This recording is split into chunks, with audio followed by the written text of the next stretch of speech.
Good afternoon. What's going on? And welcome to another episode of Shootin with the Scotts. I, of course, am one of your hosts, Miss Cheron Scott, Mrs. Cheron Scott. I'm the other host. Yeah, okay, you got that right. Peter Scott, Game for Hire. You know, I'm here. Yes. Hey guys. So yeah, we're gonna get into it.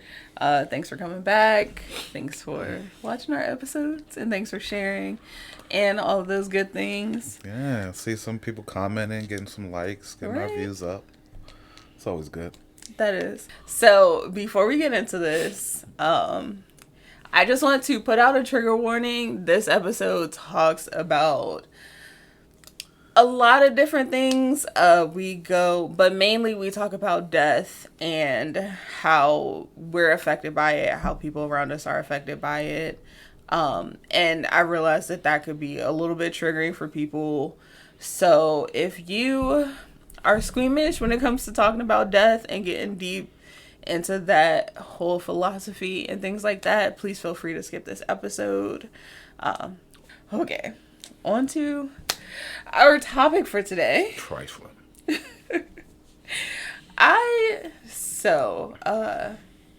been like a couple of celebrity deaths, a couple that shocked people. And it really just got me thinking, like, why are people so attached to celebrities? And I know that's a different conversation for a different day. Well, I mean, maybe not part of the same conversation. Mm-hmm. But just like, there was only one celebrity death that I felt so moved by to the point of crying. And that was Mac Miller. Like, and it's weird because, like, I wasn't even a Mac fan until, like, I turned it on the Mac a couple years ago. Like, I heard it in college, don't get me wrong. Like, one of my roommates from college played all the time. Feminine. We, like, played it all the time. And I was like, yeah, like, this is nice. It's chill music. I never had any issue, but it just wasn't my thing until The Divine Feminine came out. And it was just like, all right, I'm here for this. Like, and everything after that. And it was just like, poof, all of a sudden one day. And it's just like, I don't think it hit me so much because of it being like Mac Miller, the celebrity, but more so it was just like sad that this person had all this untapped potential. Like to know somebody and to know that their music growing with them and going and seeing where they're going in life and to see how much potential they have. Yeah. And then for that person to just be like, because after a while, especially with celebrities and then social media, it's not that it stops being about the music, but you have a better connection. You're more open to their world, like who they are, how they live. Like, it wasn't a secret that Mac had a drug problem. Mm-hmm. And I think for me, it hurt because he was somebody that was getting better. Mm-hmm. He was somebody that was getting better. Who was making great music, and you can tell that his sobriety journey was. You can hear a sobriety journey in his music. Mm-hmm. You can tell because of that his music was also getting better, and he was going to hit another plateau. Mm-hmm. But it hurts when somebody stumbles back. Yeah. I feel like people of an older the generation above us, they probably felt that same way about Eminem. Mm. I mean, you can tell through his discography, from the relapse to the recovery, like you can tell his whole sobriety journey. And I feel like Mac was going that way too, from his relationship with Ariana Grande, which produced The Divine Feminine, to his sobriety journey that produced his next album. And you can hear some of the new songs he came out when they broke up, and people want to say that maybe his heartbreak led to him slipping up in his sobriety that caused him to overdose and die. But whatever the reason, seeing somebody struggle is never really easy. Yeah. But it's just like, for me, I never really cared. Like, I've never, and it's just like, it's weird to me that people are so, that people just have these, like, close-knit relationships with folks that they don't know you. And that's essentially, that's what a parasocial relationship is. You really don't know them. It's just like you feeling so connected and so connected to a person that literally does not know you exist. It's a one-sided relationship, like, completely. So it's just like, I never, and even before I knew what a parasocial relationship was, I just never felt what that was today. I just never felt the connection to or you maybe a celebrity. Like, maybe never recognized the connection. Because at least in that aspect, that's how I felt about Pop Smoke. He was this new artist, such a unique sound, and he came out with a bang. And just to know that how great he could have been, how many older artists were backing him and wanted him to be great, took him under their wings, like all of that stuff, and then to just lose it, he's just gone now. And you don't get nothing else from him. But but are you sad? Like what makes you more sad? The fact that that person is gone, or the fact that that potential is gone? It might be the potential, because, like you said, we don't know the person. Right. We don't. You don't know them. You don't know how they are off camera or off the track. So with any celebrity, is what you get from them. And if you're really enjoying something from them, when you lose it, it's like you've lost something that filled you up. Like for me, I might have never shed a tear at a living person dying, but anime characters, oh boy, I have cried a few times.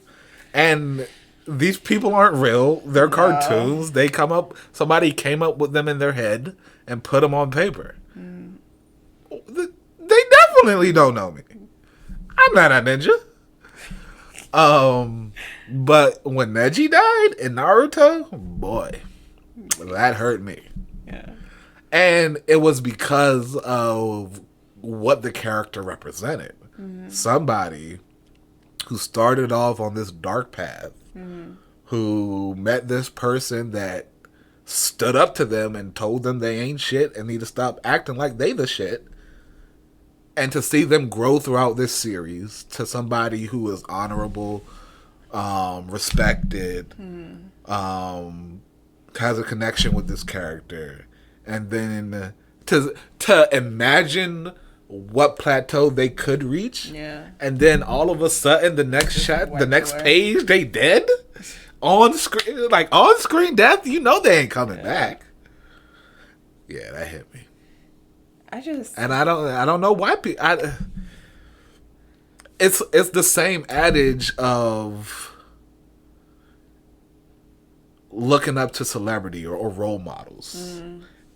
A lot of people nowadays, a lot of the newer generation, newer artists, or come with the rhetoric of, I'm not doing this for y'all to look up to me. Yeah. I'm not doing this to set an example. Like, I shouldn't be the one raising your... Lil Nas X, for example. I was just about to say something. A lot of people are like, you're gonna poison the youth with your homosexual... Like... As if homosexual people don't exist in real life. like, some of your favorite people aren't secretly gay. Like... Yeah. And know that if they came out as gay, they will lose their fan base. Yeah. Like, no. They should not be... But... Since ancient times, people have looked up to people in power. Whether, hell, nowadays we still put ancient people like Socrates, Plato, and all of these people on literal pedestals. Like, people are still studying. There's a whole curriculum, philosophy, based around these people. Sports. From Scottie Pippen to, what's his name? LeBron. Oh, yeah. Like, for generations, people have been looking up to people in power, people who represent the peak of what humanity can be. And they see that, and it's like, either I want to be like that person, or, oh, look at that person go. They ain't nobody as good as this person. It's admiration. Yeah. It's not really a connection. It's you admire this person for what they can do. They entertain you, and you just want to see how great they can keep being. But I feel like the tricky thing is when, like, the tricky thing for me is that even when that person stops being admirable, you still have people that are willing to go to bat for them. Like Nicki Minaj. There's a lot. There's a lot. But most recently, she was posting misinformation about the vaccine, saying that, like, her cousin's boyfriend or her cousin or whoever got the vaccine, and then his balls got super swollen. All right, lady. And then his fiance called off the wedding because it was a side effect. Now that your fiance will stick with you through thick and thin, like, y'all get married. But essentially just spreading this ridiculous ass story that, like, millions of people have refuted, saying that it's not true. But you still got her, you still got her core fans that are like, nah, I'm stick beside her, like, no matter what. And it's just like, yeah, like, she's willingly putting you in harm's way, but you're blinded by the fact that you have this admiration or this, I don't know, like you're blinded by who she is and what she's done, that hell, take the you're gonna stick. Yeah, we're not gonna go there. That you're gonna that you're like, this person's harming you, and they don't give two fucks about you, or they don't give two fucks about what their people are gonna say. But it's just like, take the Beehive. Like, how many people will go to bat for Beyonce? She can kick a little child in the chest, and people will like, yes, queen, fuck them kids. Yeah. Why? I don't know. I don't know why people put so much stock into them. I don't know why people put so much blind faith into people they don't know. And I think that's why I find it hard, and I think that's why I never really got the and it's not what they're providing hurt for them at this point. You're going to bat for this person, for this artist as a person, in the sense of your morality, and it's just like, it's no longer about their art.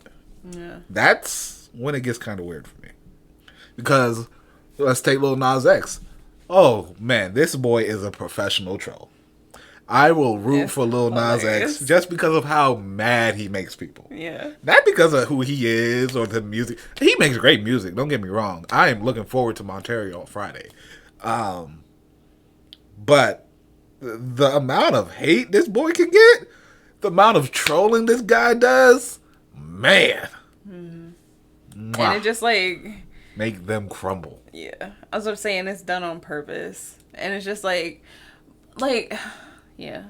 I don't know. I've always seen celebrities as just, like, people with high paying jobs. Like, I don't think there's anybody that I could be, like, starstruck by. Because it's just like, I don't see that. Like, I still see you as a regular, like, and not a regular ass person, but I just see you as a person. You're flesh and blood. You're not somebody who is above all wrong. You're not somebody who, you know, can't make a mistake, or you're not somebody who I feel a super deep attachment to. Mm-hmm. But like I said, like, and that's why I say, like, Mac Miller is literally the only person that I've cried about his death. Like, and I don't think I've ever felt that for a live person. Like I said, it's usually anime characters, comic characters. Like, people love to pick on Batman. And you know how upset I get about that. I think it's so funny. It's so funny to me. And it's not about who the person, Bruce Wayne, or the literal information you have about it, but it's about what the character represents. At least for me. Like Death Battle just dropped the episode Iron Man versus Batman. Batman lost. Of course. But did I want to see the Bat lose? No. Did I try to pull plot holes out of my wazoo when I saw him lose? Of course I did. But no, Batman isn't beating Iron Man. He's Iron Man. Yes, but you have that realism. Like it's always been interesting to me to see people who don't have that sense of realism, I guess. Or like it's a lot of people have blind faith. They'll run with it. If they like this person, no matter what they do, they can do no wrong. Batman can never lose a battle. Batman always has prep time. No, he doesn't always have prep time. The reason he has prep time is because he lost the first time. Yeah. Like, you have to prepare, and the only way you can prepare for something is if you know what you're getting into. I don't know, man. I was gonna say, but why that connection? Like I said, for me, is it really just the connection and what people like it's just, represent to you as an individual? Like, yeah, like people have their favorite characters, their favorite artists, and it's what that person means to them. Whatever mind state, whatever you were going through in life where you met this person, they connected with you. They meant something for you. They helped you through that. Batman, for me, represents somebody that can overcome anything. Batman represents somebody that no matter their station in life, they will help whoever they can help. People love to pick on, like, Batman is just a traumatized kid punching on traumatized people. And it's like, if we really want to break it down... Are they wrong, though? If we really want to break it down, do you want to go there? Because this will be a whole hour conversation. Because if we really want to break it down, these people are pleading insanity so they don't have to go to jail. Because all of these people know what they're doing wrong. But no, they know how to work the system, just like anybody in the real world knows how to work the system. Not anybody. Yeah, it's just about what that person represents to whoever the person is. Superman is a lot of people's favorite characters. And it's about, from foreigners, who is like this person who might look, let's get past the blue eyes, white skin, whatever. He is not from this planet. He's an immigrant. He's an immigrant. Illegal immigrant. Illegal immigrant who came into this country, made it his home, and is protecting it. Just like any illegal immigrant wants to come to America to make a better life for themselves, and they're going to work within the system. They're going to pay their taxes so their kids can go to school and make that school in their area a better school. But no, you have people of the other side of the hand complexion who would put Punisher stickers in their car, running around saying this is great, when that same Punisher character would probably kill you. Absolutely. 9 times out of 10. In a heartbeat. He does not like cops. Yeah, I agree. But it's what that person, that character, that athlete, that philosopher, whoever means to that person. So it's not necessarily and I guess I could kind of see this too. It's not necessarily the person, the individual, but more so what they mean to you. Like take Mac Miller for you. Like you said, in college, you heard him. You heard some of his music, but he ain't speak to you.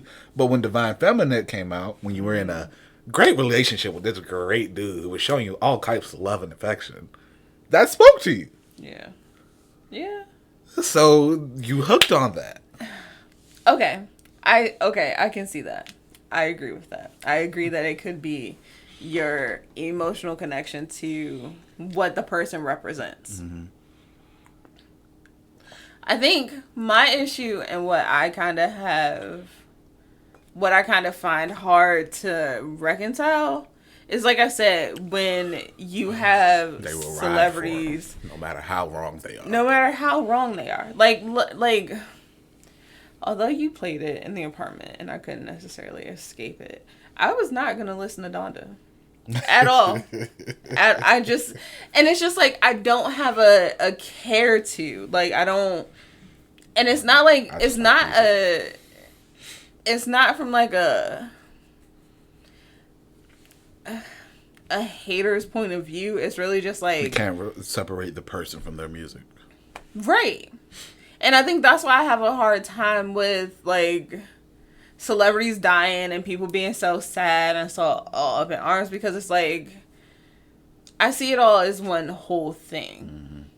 And like I said, even when Mac Miller died, yes, it was a lot of what he represented to me, how I connected with him and his art and the missed potential, but also just like,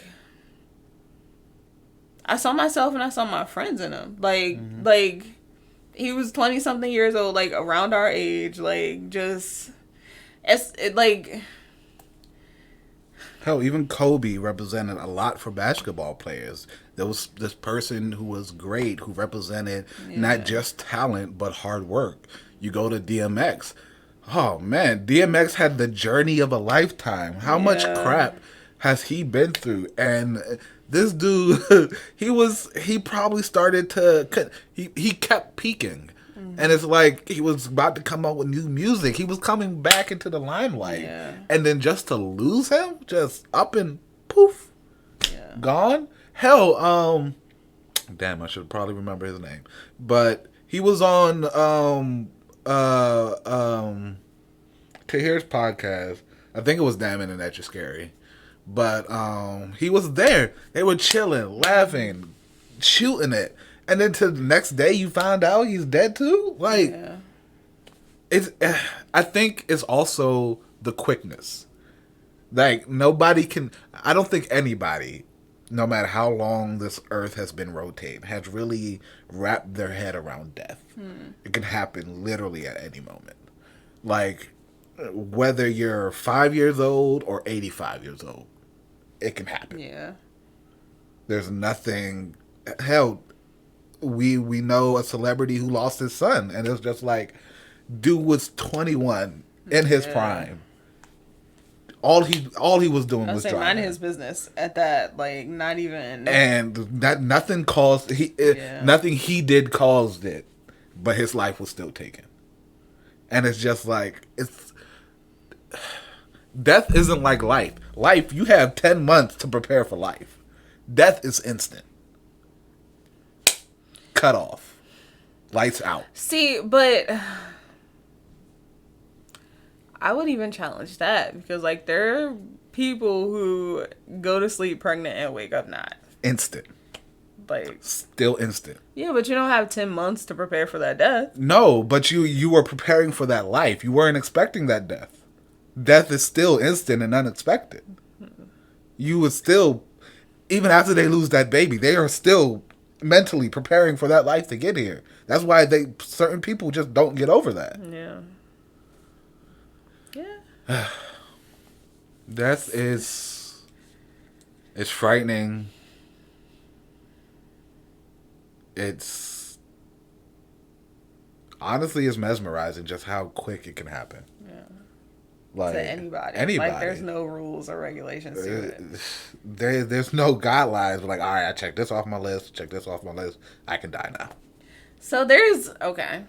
I like this conversation because I feel like so there's really a lot more to a celebrity dying than just you feeling like you lost somebody who doesn't even know you exist. Mm-hmm. Like, there's the idea of death as a whole and realizing how short and how there aren't any rules to it. Because I feel like that was a lot of people's thing when it came to Kobe's death. It was like, He was even chilling. His daughter, like I feel like I would say his daughter. I feel like a lot more people were sad about his daughter because honestly, Kobe lived his life. Yeah.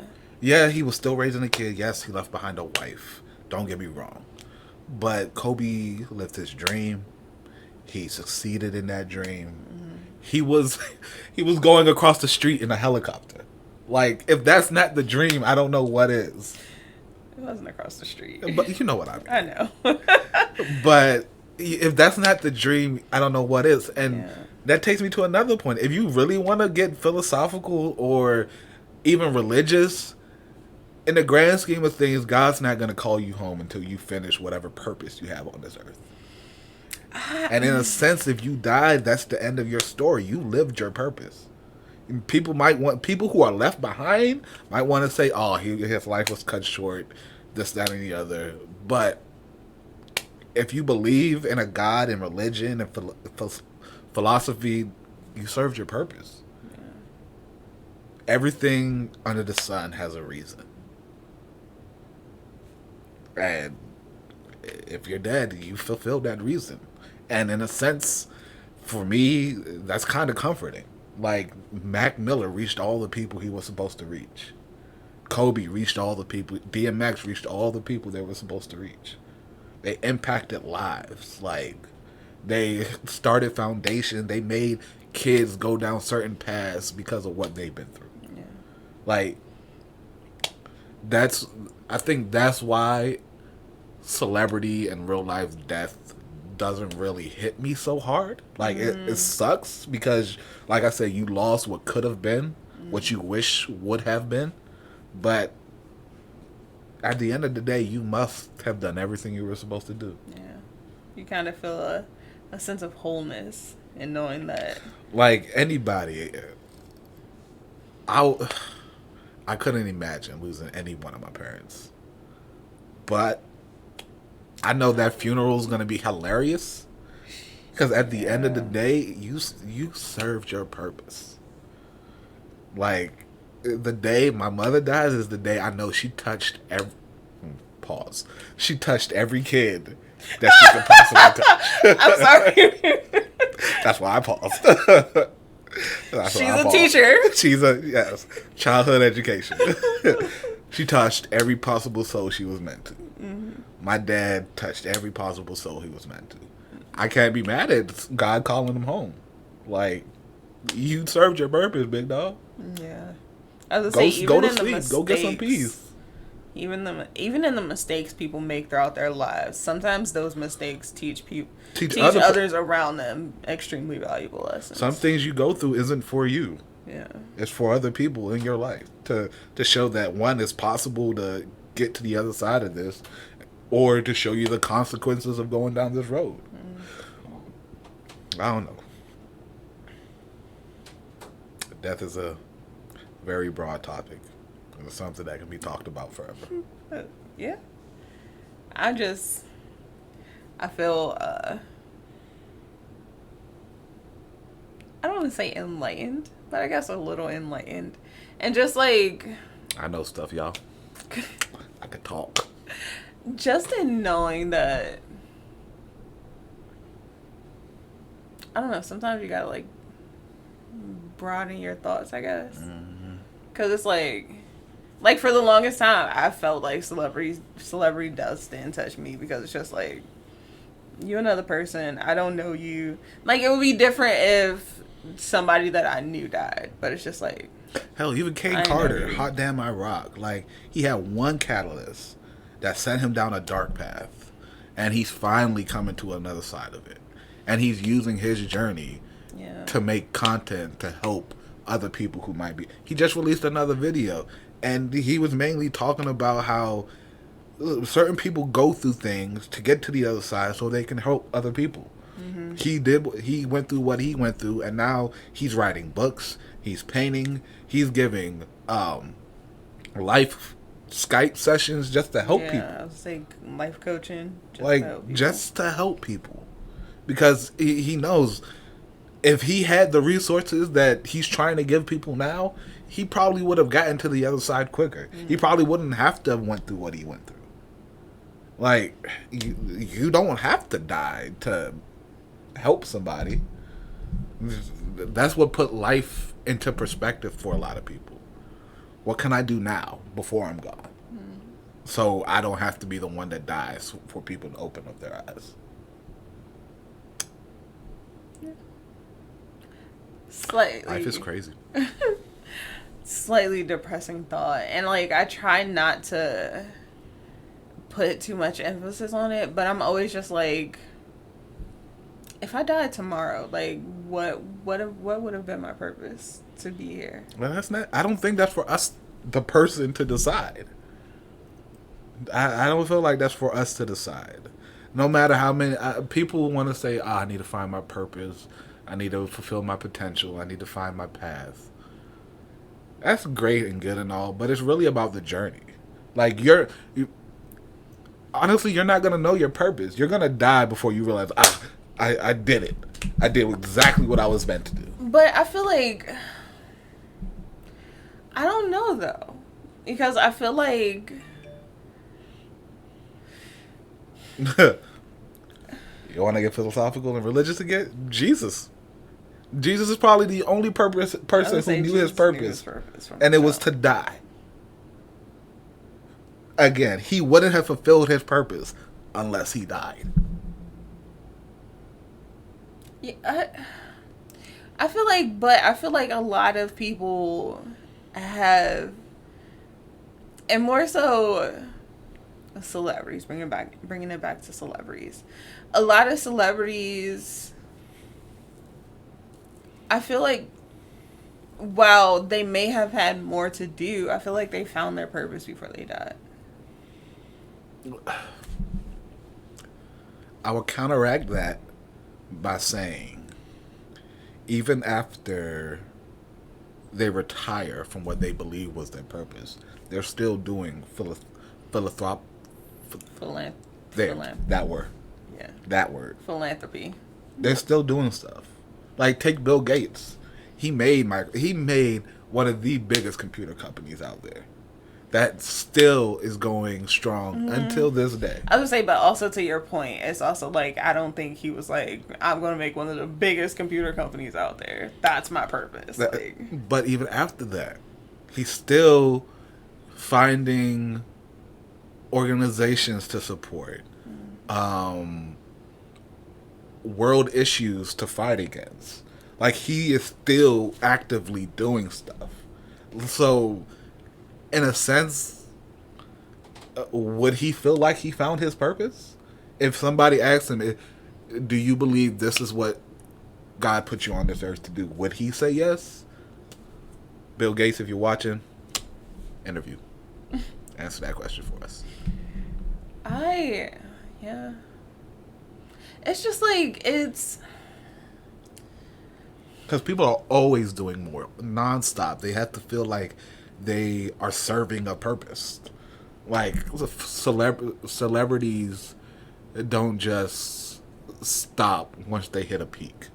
Jay-Z, for example, one of the greatest rappers in history, retired. Still went to making clothes. Now he's bought a basketball team. When are you done? That's one question I've had for that I've been thinking about a lot lately. When do you stop? When do you say I made it? When do you stop striving to make it even more? But like, so that might be off topic. It's okay, we're here now. So for example, for me and Scott Enterprises, it's really like, I feel like I'll hit the peak when I can fund and help other people, when I can produce, when I can help other people complete projects, whether it's a movie, whether it's starting a TV show. I will feel complete when I can help other people do those things. But it's just like, after that, I'm not like, I feel like I would feel fulfilled. I would feel like that's my purpose, to introduce more people, or and it's not even introduce, really, to just like, to help other people complete their dreams. And then, okay, let's take. I don't know if this is a good idea to go down, or if this is going to send you on a spiral rabbit hole or whatnot. But I got to ask the question for the sake of asking the question. Mm-hmm. How many people? What number is like? All right, I've helped enough. All right, this is great. I think I did enough. And then even if you feel that way one day, what after that? What then if it becomes all right? Now that I've helped people reach their goal, maybe I'll open up a school so that more black kids can actually go to a arts or a producing or a directing school or whatever. And then after that, let me open up a studio so those kids that came out of those schools will have a direct line of access to work. After that, let me make up, I don't know, whatever's next. I was just saying, that's where my head goes. That's how I feel like when, because people are always like, I got to get to the next part. I got to do the next thing. I got to this, that, and the other. I still haven't made it yet. You can be a multimillionaire and be like, no, I still got to keep going. I still got to make more. When, who says it's enough if it's not us? Although I do not have a set number in mind, I don't feel like I would feel the need to continue to keep pushing forward. I would feel completed and I would feel accomplished in help. Even if it's one person, I would feel accomplished in helping somebody else complete a project. Mm-hmm. But then like my brain also goes to like the opposite end, like you said, if we die, then our purpose has been fulfilled. So it's just like, I have an idea of what I think my purpose is, but if I die tomorrow, I would feel like I didn't complete my purpose. So it's like, I hear what you're saying. I completely understand what you're saying. I completely get it, but for me, I see death as completion. Like, even if you feel like something has been cut short, or there's more you could have done, or you haven't even reached what you, in your mind, thought you should have reached, you've obviously completed something. Whether somebody takes your life or you just drop dead, something is completed. I see the same thing, or I gotta ask the same thing for parents. A lot of parents say, no matter how old your kid gets, you never stop being a mother, or you never stop being a father. Like, then even in the name, you have your own kids, and they become grandparents. They have a new role to serve, a new purpose to serve. So I think it's okay for us to set goals, to strive towards a purpose, but I don't think it's up to us to say we hit that purpose. I think it's up to those who left behind, but like, yeah, they lived a good life. They touched everybody they believed they could have touched. They touched me. They touched that person. They spoke life here, whatever it is.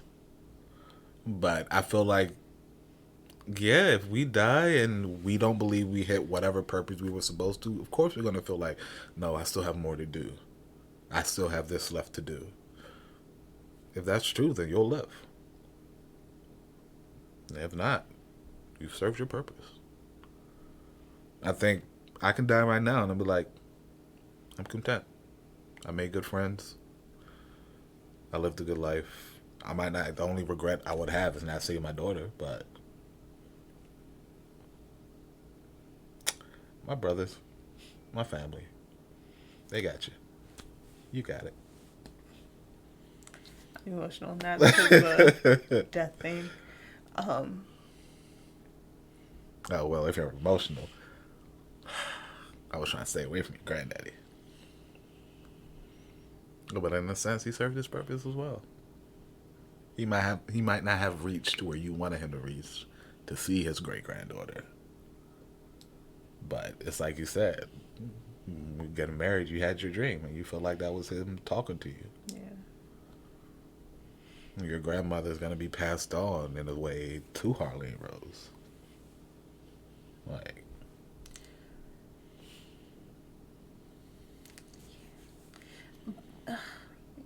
And death sucks for those left behind because you obviously have lost something. But I try not to think about it for myself and think about it for that person. They don't got to struggle anymore. They ain't got to worry about losing weight, about paying another bill. Figure out what they're going to eat the next day. They lived a good life. Whether we believe it's short or not. That's for the people left behind to decide. Yeah, but how do you, like, go about your day knowing that it could end at any point in time for any ridiculous reason, and, like, reconcile that you may not have done what you wanted to do? Like, that's the hard part for me. Like, how do I continue to go about my day every day? And I guess maybe it's just more so finding the, like, little things in each day that makes you happy. But it's just like, I think it's not. I might answer my own question here, but I think it's the fact that we don't stop, that we continue to search for that purpose, that we continue to strive towards completion, in a sense. Because for me, if I would be thinking about dying every day, or that at any moment I can die, it's like, all right, then let me keep going. Let me keep doing what I got to do. Let me get here. Let me get there. Let me speak to this person. Let me let that person know I love them. Let me make sure I complete this task. Whatever. I would keep going. Like, death is scary. Death can stop a lot of people in their tracks. I'm pretty sure there's a term for it where people just can't continue to go on out of the fear of dying. Mm-hmm. I don't know the term. I ain't that smart. But everybody every day lives their life. I'm pretty sure the fear of death is somewhere quietly in the back of their head. Anytime you turn on your car, it can explode. Anytime you go down the street, you can crash. You can go into Walmart and the big W drops on you. Can't let it stop you. You're right. It's just... We've seen 1,000 Ways to Die. We've seen Final Destination. Right. Reluctantly. Yeah.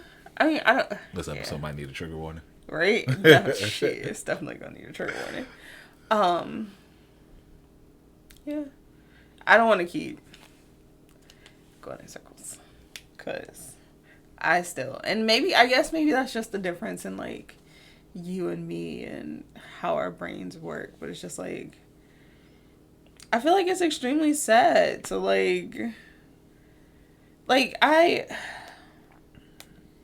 I'm a Christian. So at the end of the day, the people I believe, they're going to be in heaven chilling. Yeah. I mean, that's not a concern. It's more so just, like,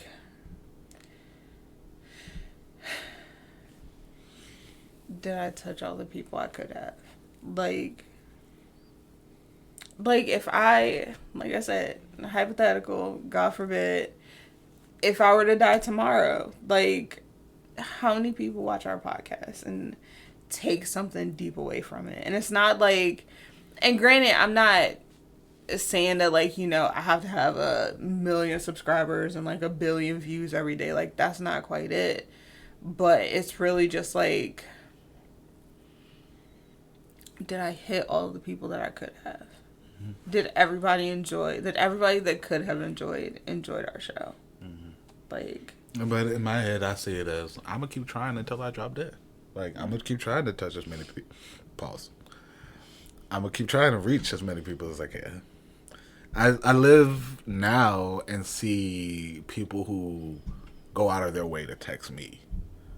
And it's like, I legitimately have a friend in this person. This person legitimately cares about me. I've obviously done something to reach this person, to make a difference in their lives. I definitely know I made a difference at my old job because those guys they ain't letting the same things that happened when they first got there continue to happen. Either that or they're looking for new work because they now see they can't take the disrespect and it's okay to leave.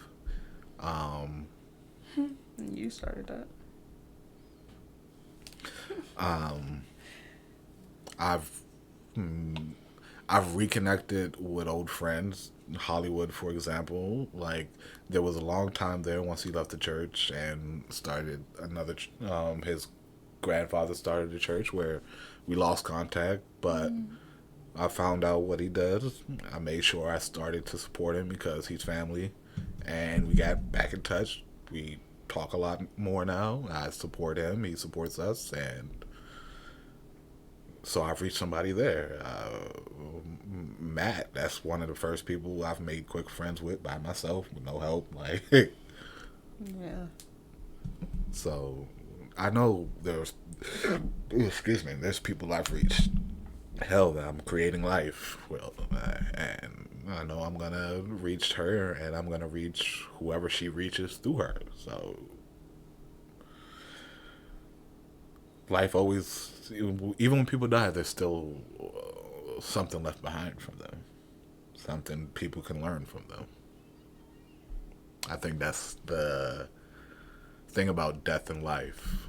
Death might be the end, but even if you're not here, your life can technically still go on. Look at, like I said, Socrates, Plato. They are still being talked about to this day.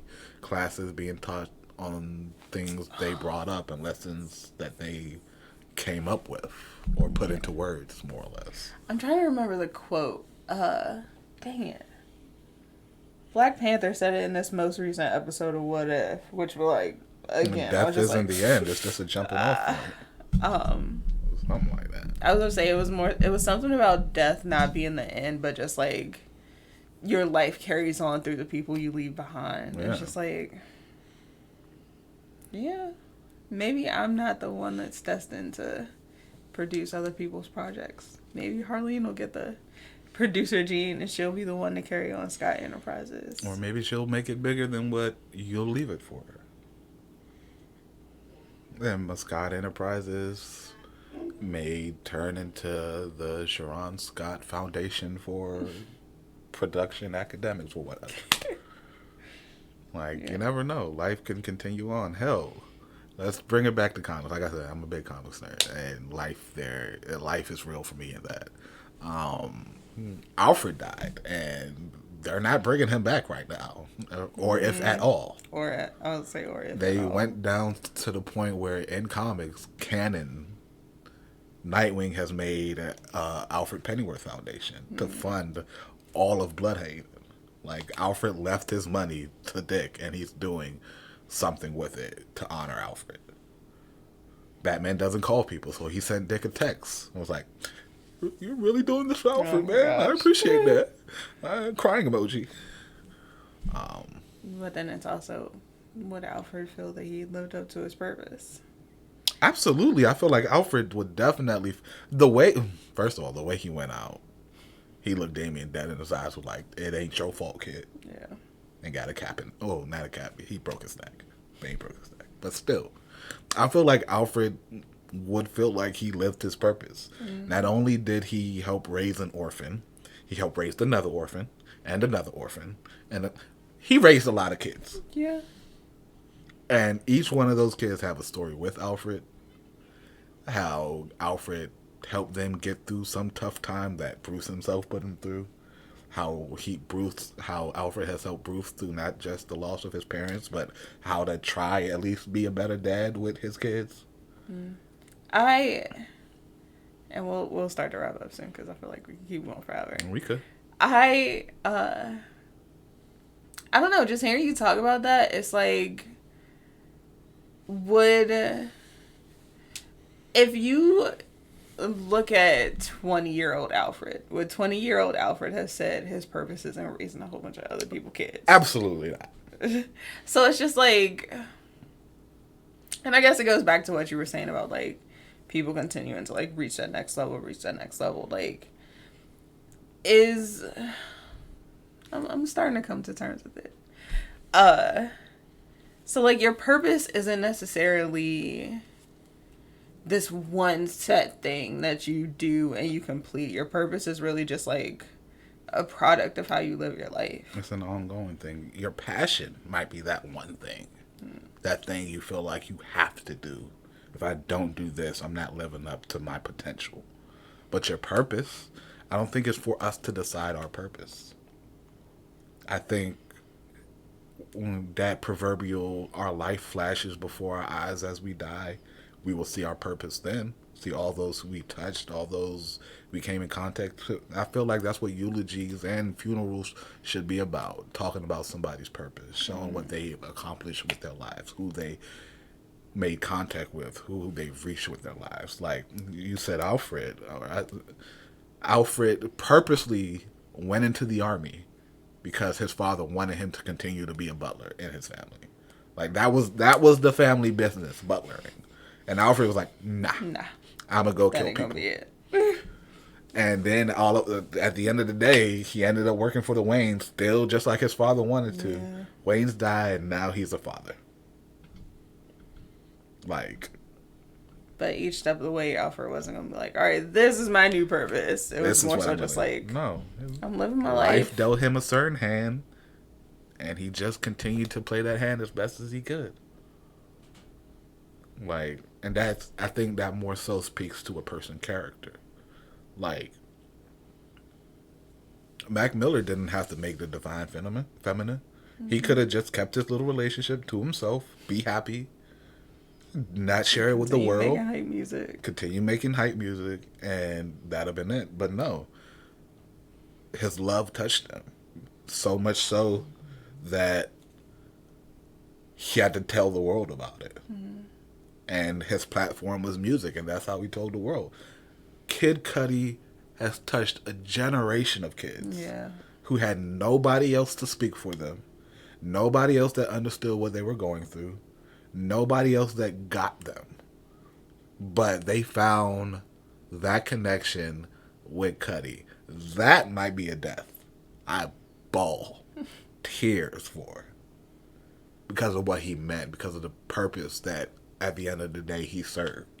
To connect a bunch of kids, to make kids feel like they're not alone, that it's okay to be your weird emo self. Let's sing about it. If you can't sing, let's hum about it. Let's hum about it. Yeah. So, on a brighter note, we did an anatomy scan with Harley. That was great. Oh my gosh. Let's talk about life for a little bit at the end of this.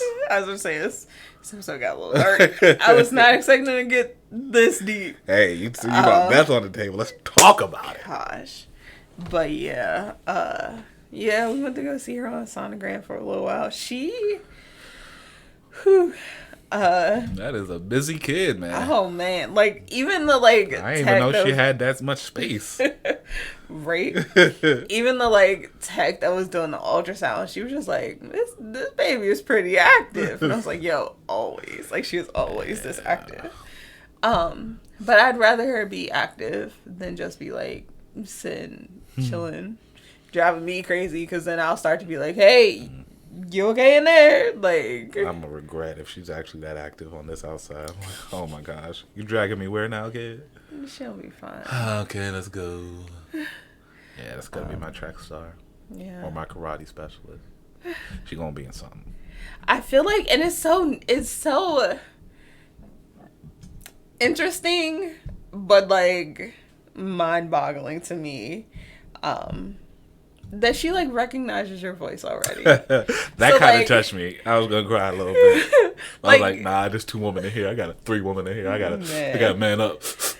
The whole time, we have to go back for a second one because the doctor was unable to get, or the ultrasound tech was unable to get all of the measurements she needed, because Harley was tucked away, her face facing my back, back to the camera, and it's Harley, we can't see none of this stuff. And they was like, hey, Dad, say something to her. Maybe she'll turn around for you. And I was like, hey, Harley, what's up? And she's like, huh? And peeked around and we got a little picture of her face. I was just like... She gave me a black girl head nod. She was like, what's up, Dad? Oh, my God. fuck? So I was just like, all right. And like,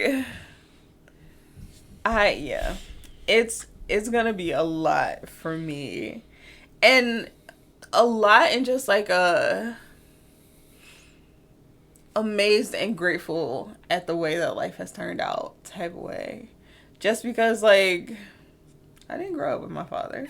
Like, and to see that my child will get to experience that type of love and that type of connection. It's just like that's one thing that I'm always like so grateful for and so excited about. I already feel like I'm gonna have two jealous women who are jealous of each other because of the man in their life. Absolutely not. Sharing attention. Absolutely not. I'll get attention when it's time for me to get attention. I'll have to perfect my balance. Nah. I'll get attention when it's time for me to get attention. I am not jealous of a child. That is your child. She needs your love and affection just like she'll need my love and affection. We are in this together. Okay. It's whatever. The petty jealousy is not a thing for me. Oh, not that, not in the sense that, not in a jealous sense that you'll act on it. Just in a like, I ain't have a dad. That's nice. I was going to say, it's more so, it wouldn't be a jealousy. It'll be more so an appreciation. And I just like, I get to experience something that I missed out on through a different lens. Gotcha. So yeah. But yeah, that was nice, y'all. That was. She's cute. So yeah. She got all 5 fingers, all 5 toes. Mm-hmm. I was counting. I was like, 1, 2, 3, 4, 5. Yeah. Okay, they all there. Yeah. Doctor said from the pictures that they got, everything looked good. So that was just music to my ears. It's like, we got this. We good. So yeah. Anything else?